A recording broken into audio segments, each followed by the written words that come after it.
Hello. Hey, how you doing, Theo? Yeah, I'm not bad. You? Yeah, I'm doing well, doing well. You hung up the washing? I have actually. Yeah, I've just sat down again. Good man, good man. So, well, welcome to your isolated talk. Thank you for inviting me. Yeah, no problem. I must ask, what's that picture behind you? Um, well, if we're going to talk about what I think we're going to talk about, then hang on. Let me just. So that is um, a piece of concept art which was created for the game project that I was involved in, Ah, cool. and in that corner there, you'll see a little chappie with glasses on, and believe it or not, that is me. So the original piece of art looks slightly different to this. It's got a different coloring tone and things like that. And for my last birthday, my partner actually contacted the concept artist and says, "Can you put him into one of the pieces?" And I'm going to blow it up and actually create a canvas out of it. So that's what he did. So that was quite a nice surprise when I got to open that. Nice. Yeah. Very nice. Well, I'm hoping to talk about the gaming project, tech, business, but I thought I might start by asking you something topical, which is whether being a futurist has made you better prepared for the current climate. It's almost an enforced digital transformation, I think, certainly that businesses are going through. Yeah, so the answer is no. I'm suffering just as much as everyone else. In fact, I left a full-time role at the end of February with the intention of going full-time freelance. So I had a number of keynote speaking slots booked up, etc. And of course, the world went. Can I swear? Yeah, why not? Okay, yeah. So the world went tits up. And all of a sudden, all my speaking gigs and all my kind of sort of freelance engagements just literally disappeared in the space of 2 weeks. So I am, in the sense, much in the same boat as everyone else. Being a futurist doesn't necessarily mean that you have a crystal ball at your disposal all the time, and you What a predict. shame. I know, and you predict like next week's lottery numbers and things like that. It just doesn't work that way. I mean, I tend to sort of look further into the future, but more on the future of work and how various technologies impact different industries. Mm. And so when this came around, it was quite a blow, but at the same time, it's amazing how you reevaluate some of the things that you've taken for granted in life in general. So being able to go out and just go to a restaurant or go to a park or take the kids out for a walk is suddenly now you're only allowed out once a day. Everything's shut, and you have to constantly explain to especially younger children. So I've got two teenage boys myself, and my partner has a 6-year-old, and having to explain to the 6-year-old that we're only allowed out once a day. We can't go to the parks like we used to. You can bring your skate thingy with you, but you can't rush ahead. And if there's someone walking towards you, you have to kind of sort of stop and give them a wide berth. And it's very difficult to try and translate that to kids, younger kids, who obviously don't have the understanding that you have to be in an enforced situation. Have suddenly had a lot of their freedoms removed as well. So it makes you more aware of life that you had before and what was taken for granted before.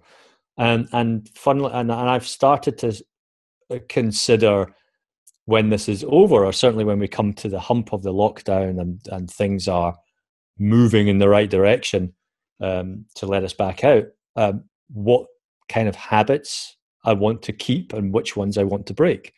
I think there's a specific time period, is something like 20 or 21 days, don't quote me on this, where you can either break a habit or form a new one. So if you do something for 20 odd days, you've now formed a new habit. If you stop doing something for 20 odd days, you've broken that as a habit. So it's going to be interesting when we emerge from this as to what habits we've broken and which ones we want to break, or which ones we want to leave behind, or do we pick them back up again and form them again, kind of thing. And I would like to think that society in general does things a little differently when we come out of this. Have you got any particularly good new habits that we can share? I found that my kind of sort of working pattern, because it was disrupted anyway, but I found that I'm more relaxed in terms of what I'm doing on a day-to-day basis. So I find that I now have this balance of, I don't need to get up at 9 o'clock and sit down at a desk and do things for 8 hours a day and take an hour break for lunch. I now kind of sort of look at my day and say, right, well, as long as I'm productive and I produce things and stuff like that, and its outputs, rather than just time-based, then, I'm comfortable, and you become comfortable in yourself in setting this new routine. The other habit, I found that, doing podcast recordings and all these kind of sort of things, I was on a 2-hour a 2-hour live stream video last night with a group of friends, and we were discussing a video game, for example, and I'm starting to enjoy passion projects a lot more as well, because they're almost thrust to the fore to keep my mind occupied, but they're things that I enjoy, and I certainly would want to form that habit where I definitely make time for these things in my life, because I find the creative side takes a knock when you're constantly mired in work. And I think that's something else that I would love to see society in general, but just people in lockdown adopting something new. So learning, I've been looking at eBay to buy an upright piano, for example, just something stupid, because I thought, well, I could buy something really cheap and learn something brand new. And I don't know how to play the piano. I don't even know how to read music, but you suddenly have all this time available. And you need a piano to learn too. Well, yeah, you can buy a cheap USB keyboard, I suppose, and do it off that. Plug it into your laptop or computer and just, play away there and sort of learn at your own pace. But I think it's important to actually feed that creative side now that we have that free time available to us, rather than thinking, oh, I need to be productive and it needs to all be work-based and I must manage my home life around my work now. I think we should actually be looking at this completely in the opposite direction. Yeah, I think now is actually quite an apt time for creativity. I think creativity tends to thrive under constraints anyhow, really. There's nothing worse than a wide open brief where you can do anything and everything. You need to work within constraints, albeit not necessarily physical constraints that we find ourselves in now. I saw a post earlier about reframing the state of self-isolation, just mentally trying to reframe it and make it less about, for example, missing things and more about rediscovering other things that you've perhaps forgotten about. And I think that's certainly a good way of looking at it.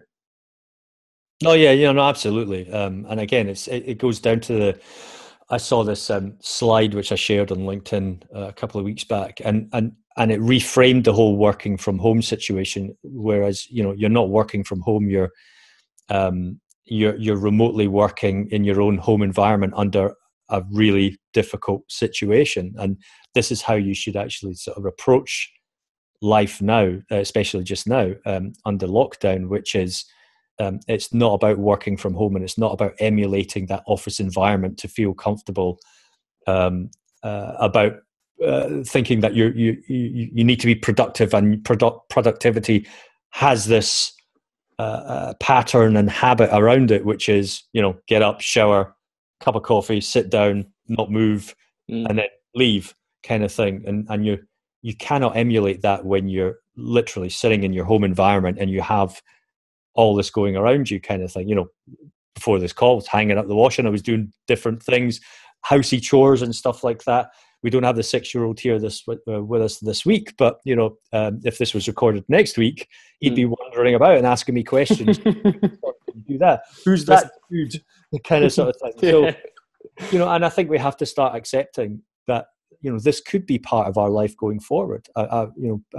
Allowing companies and workers to develop different ways and different styles of working, as long as they're still productive, and having those allowances. I was speaking to a games studio earlier this morning. And obviously they're all in lockdown and they're all doing remote working, but now they're actually thinking about, well, what do we do once this is all over? Because some of the people, some people like the structure and they like the office environment, but other people will actually think to themselves, I don't want to go back to that. I want to, now that we've proven that this works, I want to adopt this as my regular, or certainly a large proportion of my working life or a working career in this company. I want it to be flexible, remote working, home, and I'll come into the office when we have meetings or when we need to, kind of sort of thing, and have that human bond and that social connection with the rest of my colleagues.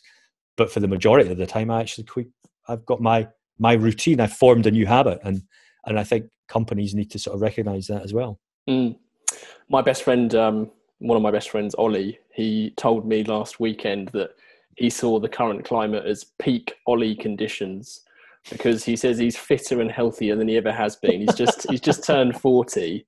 He's never done so much exercise. He's never eaten so healthily. He's naturally a sociable guy, so I think he's struggling from that side. But he did say he's finding the lack of FOMO being huge for him. Right. And if anything, it's taught him, I mean, he's in a privileged position. He runs a very successful, brilliant design agency, and he's long wanted to spend 1 week of every month working remotely, but he never really thought it would be doable. But now this has taught him that it's not only doable, but there's so many benefits that come with. So there's a positive side. But anyway, let's talk about your gaming project. Tell me more. What's this gaming project? Well, it was a gaming project. So I mean, this was maybe let me think, 2017. But it was interesting because it was actually born in similar circumstances where I had actually left a job with SAP, and I was wondering what to do with myself. And I had all this. The constraint was time, because I needed to do something. And also money, kind of thing, as well. But I thought to myself, what do I want to do? This is the perfect opportunity, not to just like look for another job and immediately go into something else and forget about me. I thought, what do I want to do? And one of the itches that I've long had was addressing some of the gaps that I've seen in the games industry on a particular genre, which is space games. And so I'd hit upon the idea of actually just going for it and launching a game studio from scratch, and finding a really good, talented bunch of people who believed in the vision that I was actually sort of sharing with them. And they came on board, and we had regular meetings, and we all worked remotely as well, which was interesting in a sense, because Phil worked in Germany. Rick was in Glasgow. I mean, I'm in Edinburgh. Rick was in Glasgow. And we had Colin and Alex and Charlotte and Josh, who were the concept artists on the project, and they were all spread around in England. And one of the principal developers was in Australia. So we were a truly dispersed team working remotely on an idea that just came out of nowhere, smacked me in the head, and I thought, I'm just going to go for it. And it was all about just tapping into that creative side and actually doing something for yourself that you would never have the opportunity to do. And so we ran with that project for 18 months. And about 3 months into the project, I found out that a company called Skybound Entertainment, which is based in the States, they're the company that was formed by the writer behind The Walking Dead. And they produced a TV series and everything. And they had picked up the rights to one of my favorite sci-fi books, which is called Gateway by Frederick Pohl. And what I did was I contacted the president there just out of the blue on LinkedIn, and I just said, you've got the rights to this. Can we have a chat? Because it's one of my favorite books. We're in the middle of producing a game design for something that's broadly similar, but we'd love to actually pivot slightly and take a chance at developing for that IP. And so we actually had that conversation, and we were down that road where they were supporting us in the game design when they were at GDC in the States, in San Francisco. They were representing us because we couldn't get across. But Skybound were there and basically touting the game concept in front of investors and having those conversations. So it was a really exciting time. Obviously, it never came to be because we couldn't secure enough investment to keep going and build and flesh out the engine and everything else. But to me, it taught me a lot about how to tap into your own creativity under similar circumstances like this, how to work differently because we were so dispersed. We were in different time zones across the country, across Europe, and how to coordinate those kind of efforts, how to share a passion with a lot of people and get them fired up and things like that.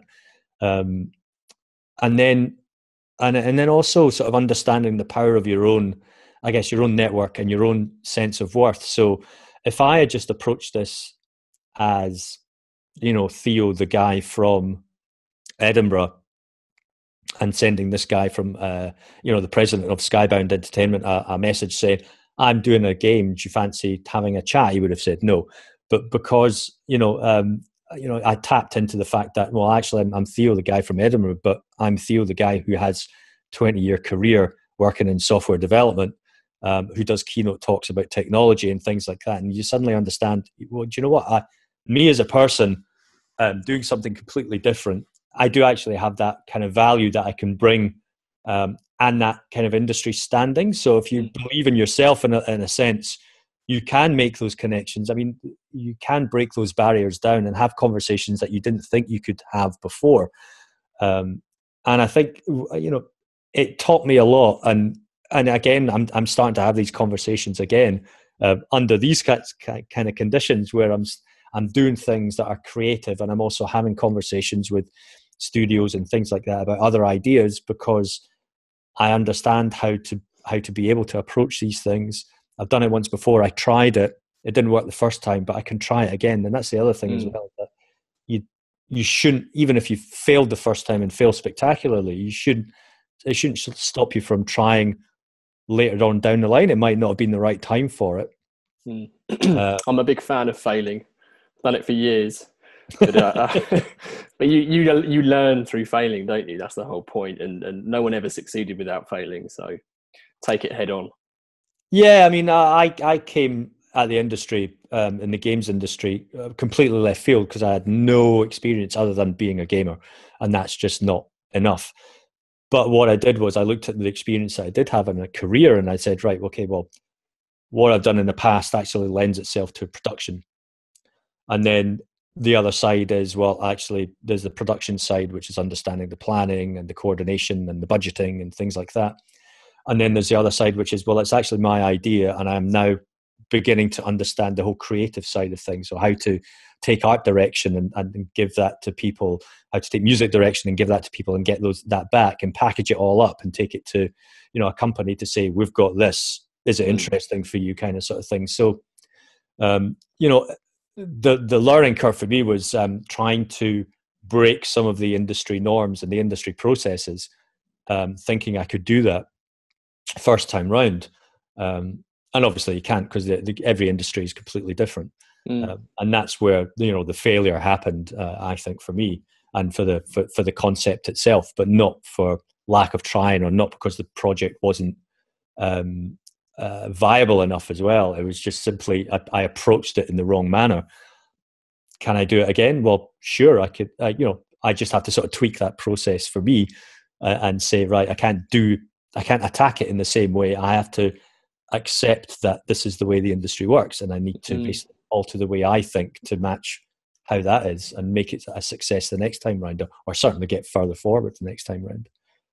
So are you going to pick this back up again?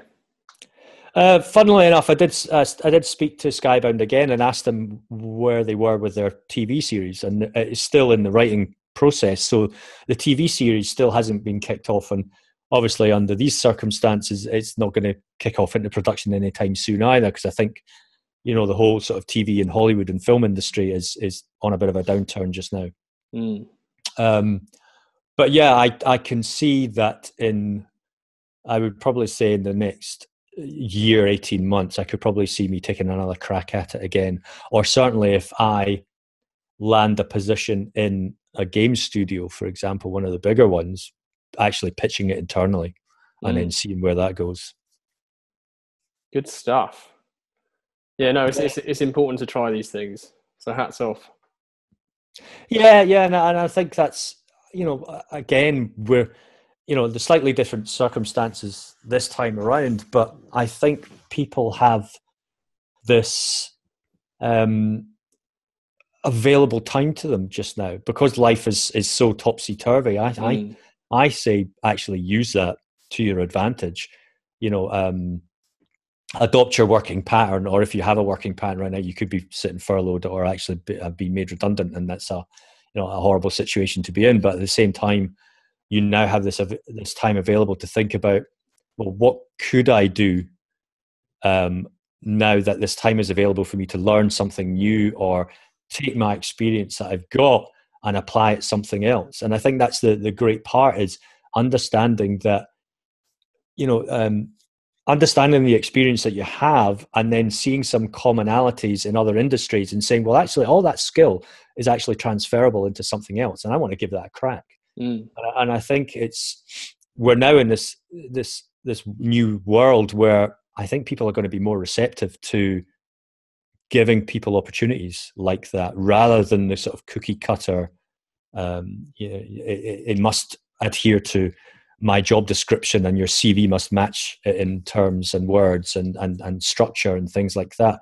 I think we're going to be looking at recruiting and hiring certainly in different ways, and certainly the game studio that I was speaking to this morning are doing exactly the same thing, which is, we're starting to be a bit more open and receptive to taking in talent from outside, because we can learn from them because of their approach in other industries as well. And I think, and that in itself is a valuable lesson to prepare us for this kind of scenario again. Yeah, of course it is. Well, I hope you're right on that. I hope people do start to reconsider that cookie cutter approach that is, used too largely and too frequently. But the gaming industry itself, I mean, it's not that it wasn't booming prior to this, but it must be benefiting. It must be one of the few that is benefiting at the moment.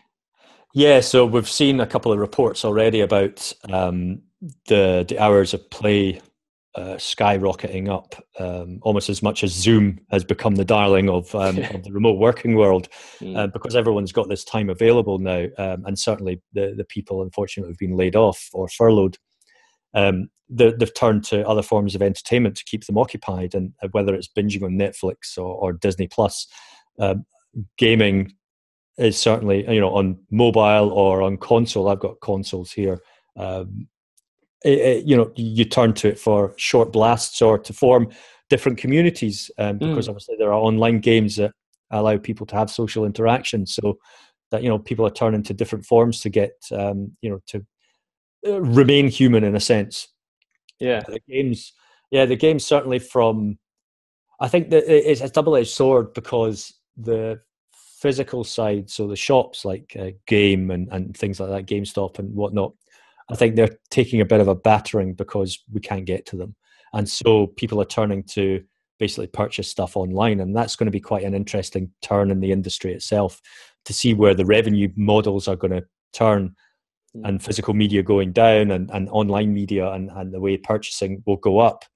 But yeah, for sure, I think free-to-play games, mobile games where the cost isn't particularly high, are definitely going to benefit out of this.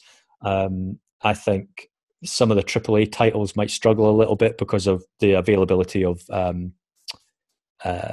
money kicking around in the economy right now. For people's disposable income clearly has dropped, so some aspects of gaming would be considered a luxury. Certainly if you have not bought a console, if you don't have a PC, you're certainly not going to go out and spend a couple of £100 right now just to be able to play a game. But if you have that ability here now, then it's going to be a lifeline, I think, for some people. Yeah. Are there any games you can recommend to people watching this talk then, that you've discovered over the last few weeks, or old classics? Old classics. So I play regularly a game called Elite Dangerous, which is an update from an old classic from 1984, and it's a space game. And you can get that on PC and console as well, both consoles now. I've been playing Jedi Fallen Order, which is a fantastic game based on Star Wars. The storyline is great. The game is pretty good as well. And I've played that through twice now. Great. Doom Eternal, I've been playing on and off. I'm such a, I'm so bad at those because I put it all the way down to easy mode on Doom because it would just kick my arse on anything else, and it would be less enjoyable. And then I've got like being a gamer, you've got a huge back catalogue because you buy stuff, you play the first hour, and then you don't go back to it because work gets in the way. So I've got stuff like God of War still to play properly, Horizon Zero Dawn. So things that came out, a year, 18 months ago, I've not had a chance to pick up, which I could probably pick up again quite happily now and enjoy it because I've now got the time available to devote, 2 to 3 hours to solidly get into the game and enjoy it. Whereas before it was always felt like 20, 30 minutes here and there, and it was too sporadic. Skyrim as well, another classic that is just eminently playable. It's just a perfect example of such a wide open game world that you could get lost in for hours, just wandering about and just enjoying the sights and stuff like that. So cool. my kids play Warzone. Call of Duty Warzone is another one that's just come out. That's free to play. So if you like first person shooters, that's not bad. My kids play that. My kid's a FIFA fan as well. So there we go. Yeah. Yeah. I was a games tester on one of the very first FIFA games back in the day. All right. Put me off the game for life. Sounds like a dream job, but playing the same game, the same title, 8 hours a day. Yeah, I bet. Yeah, it chips away. Wow, very cool, very cool. Give me Monkey Island any day. That's going back a bit, isn't it? Yeah. Amazing. Okay, Theo. Well, I hope to keep this to around 20 minutes. So it's probably a good point. Unless there's anything else on the gaming side of things that you can recommend or steer people towards.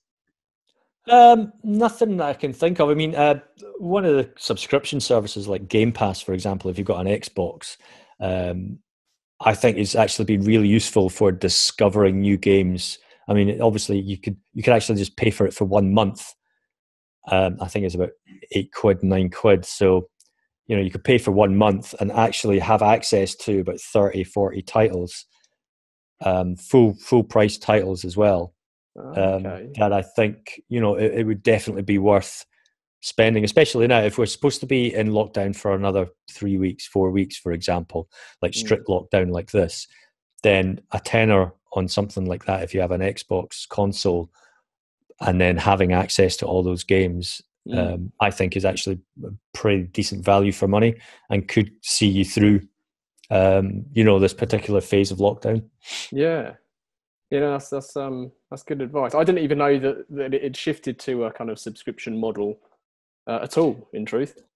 Yeah, so there's not every title is available, and like Netflix, the titles will last on there for a couple of months and then drop off and be replaced by other ones. But it's actually it's good because it's got a good mix of full price titles from developers that have allowed it on the platform, and indie titles as well. So things that you would never consider, and some of them are like smaller games, so they have that kind of sort of 3 to 4 hour play, and then they're finished. And some of those are actually quite nice. It's a nice time frame to get into a game, finish it, and feel sort of happy about doing it. Whereas other ones are like, you've got to play for like 30 to 40 hours to get your money's worth, and sometimes it's just like a bit of a slog. But there are shorter games in there, and some of them are really worth playing. So that must have just kind of become the new discovery or form of discovery for gamers, the equivalent of us going to game 20 years ago and rummaging. Yeah, very cool. yeah. It's and like I said, I mean, it's a decent price point. especially you can pay it month on month or 6 months or 12 months at a time. But for a month's trial, I think it's well worth, sticking a month in, tenor, and then playing as much as you can. Yeah, amazing. Well, that's really cool to have spoken about, Theo, especially your project. And I think as a kind of call to action for people to just try and do something like that, even if they don't deem it being something that's a natural fit for maybe their CV. Just give it a go. Just try something creative. Yeah, I mean, my CV is just as non-linear as you can get. And I actually quite like it. I mean, it's very difficult to have conversations with recruiters for specific roles, but at the same time, I don't think I would change it because of the ability to actually push yourself in different ways, and just let your creative side run wild. It doesn't have to be about games; it could be about anything. I think it's now is a perfect time to actually see what you can be capable of. Yeah, very wise words. Amazing. Well, Theo, thank you so much for joining us and supporting Isolated Talks. It's been a pleasure. No, thank you for having me, and I hope people get something out of this. Yeah, I'm sure they will.